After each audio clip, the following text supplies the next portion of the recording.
Imagine a trillion-dollar friendship. I mean, not just any trade relationship, but a bond that is so foundational. Right. It's the economic engine for both the United States and Canada, deeply integrated. Exactly, Yeah. across every single sector. Now, picture that entire bedrock relationship, almost overnight, being treated like a common adversary. That's the shocking premise we're unpacking today. And we're doing a deep dive into what was really a severe and, a self-inflicted fracture in that relationship. This wasn't some natural economic shift. Yeah. This was driven by escalating tariff threats and an explicit demand for total political capitulation from the U.S. administration. The sources we're looking at, they reveal this high-stakes brinkmanship. So our mission here is really twofold. First, we need to understand the stark contrast in leadership styles. You have this aggressive unpredictability from the South. Set against this cold, calculated professionalism coming out of the North. Right. And second, and this is crucial for you, the listener, we're going to look at the unexpected economic boomerang effect. The surprising reality that these America First policies ended up sending a massive bill directly to American workers. And it didn't stop there. It actually triggered an unprecedented constitutional crisis when the courts finally decided to push back. We're focusing on a trade crisis that really peaked in early December. It was a moment that revealed just intense internal political stress within the U.S. And a legal reckoning, really, over the rule of law. This is a story about what happens when political spectacle gets prioritized over institutional durability. Okay, let's unpack this. We should start with the U.S. approach toward Canada.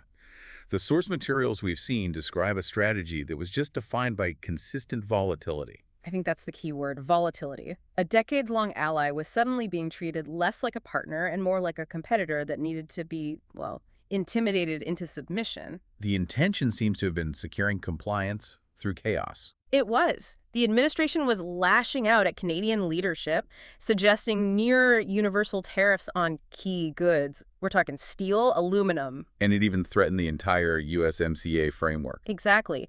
The goal wasn't just about winning a few concessions. It was about using uncertainty itself as leverage to demonstrate absolute dominance. So for you listening, why is threatening the whole USMCA framework so much worse than just applying, say, a few targeted tariffs? Well, because the USMCA, or any trade agreement like it, is basically the national infrastructure of confidence. Okay. Tariffs are just taxes. But the USMCA, that's the set of predictable rules. So by questioning its very existence, the administration was telling every single manufacturer, every supplier, that the fundamental rules could change tomorrow, arbitrarily. And that freezes everything. It stops long-term planning entirely. That uncertainty is far more damaging than the actual cost of a tariff. And what's wild is that when Canada tried to maintain some stability, hedge against this volatility, the administration labeled it disloyal. Total submission was the only acceptable response. Which brings us to Prime Minister Mark Carney. What's truly fascinating here is his response and his team's response. Yes.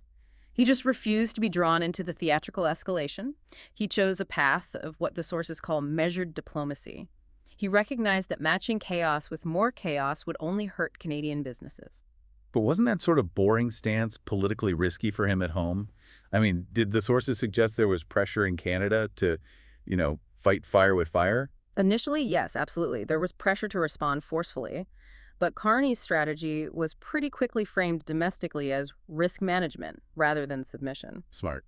So instead of getting bogged down in the political drama, Canada's government started to accelerate efforts to diversify trade. They were looking for alliances with the EU, with Asian markets. And actively trying to reduce exposure to what the sources bluntly called American mood swings. That quiet pivot was a policy action that spoke volumes. It was all about de-risking the Canadian economy. And according to the reports, this calculated calm did not go over well in Washington. Not at all.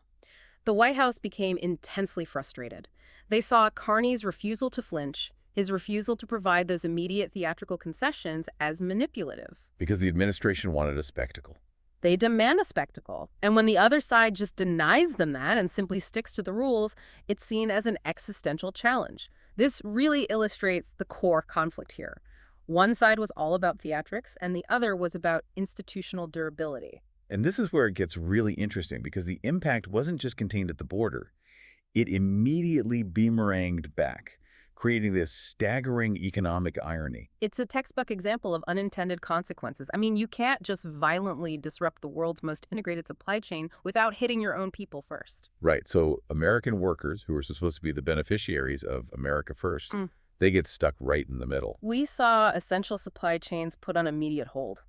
Think about manufacturers in the Rust Belt who rely on specialized parts crossing the border multiple times a day. Suddenly, they're facing impossible tariff costs. And their final product becomes uncompetitive. Exactly. And we're talking about more than just rising aluminum prices. Much more. Energy flows, manufacturing components, even agricultural flows were getting slashed by the friction of these new costs. Sources specifically point to farmers in the Pacific Northwest, even the hospitality sector in the Sun Belt. Empty hotel rooms in Florida, quiet ports in Washington state. Those are direct consequences. The economic slowdown, according to all the sources, was a clearly self-inflicted wound. So the administration, which values the appearance of dominance above all else, suddenly owns a recession caused by its own actions. And if you connect the dots there, you see the political consequences hitting the Republican establishment. They were caught in a major bind. A bind between what two forces? Well, on one hand, they need the president's base, which demands absolute loyalty to the chaos. But on the other hand, they have to govern an economy that depends on those integrated flows. Which requires stability, the very thing the trade war was destroying. Precisely. And that creates this incredible institutional stress. Representatives are forced to choose between the immediate political narrative and the long-term economic health of their constituents. It's a familiar pattern, though, isn't it? The sources mention this? It is a familiar pattern. We've seen the president turn against anyone who prioritizes stability over spectacle. Think of figures like Jeff Sessions or Bill Barr. People who tried to adhere to institutional rules, but then stopped aligning with the desired political performance. And now it wasn't just an individual, it was an entire country, Canada, in the hot seat for refusing to be a personal bargaining chip. This drew a blistering critique from Stephen Schmidt, of all people, Yeah. a figure who helped build the modern conservative movement. Yes. He went public, and I'm paraphrasing the sources here, but he basically warned that chaos is not strength and that stability is not weakness. When you hear that from inside the conservative establishment, it's a huge signal. It signals that the economic damage and the political liabilities had become severe and, frankly, undeniable. But the political damage wasn't the end of it. The crisis escalated in the most dramatic way possible through the legal system. This is the constitutional climax of our deep dive. It really is. A coalition of small business owners and regional trade groups, they decided they'd had enough. They filed a massive lawsuit in federal court on December 10th. They moved with real urgency. Because the legal fight was the last institutional guardrail left. And their core argument focused on the separation of powers. So they weren't just arguing the policy was bad, they were arguing it was illegal. Exactly. This wasn't just political theater anymore. It was touching the core constitutional design of checks and balances. The lawsuit argued that the power to regulate commerce, to set tariffs, that's the power to tax. Yeah, that belongs to Congress. Exclusively to Congress, not the executive branch. The executive was essentially legislating tariffs by using emergency powers that were meant for, genuine national security threats. And the judicial pushback that followed was historic in its speed and its clarity.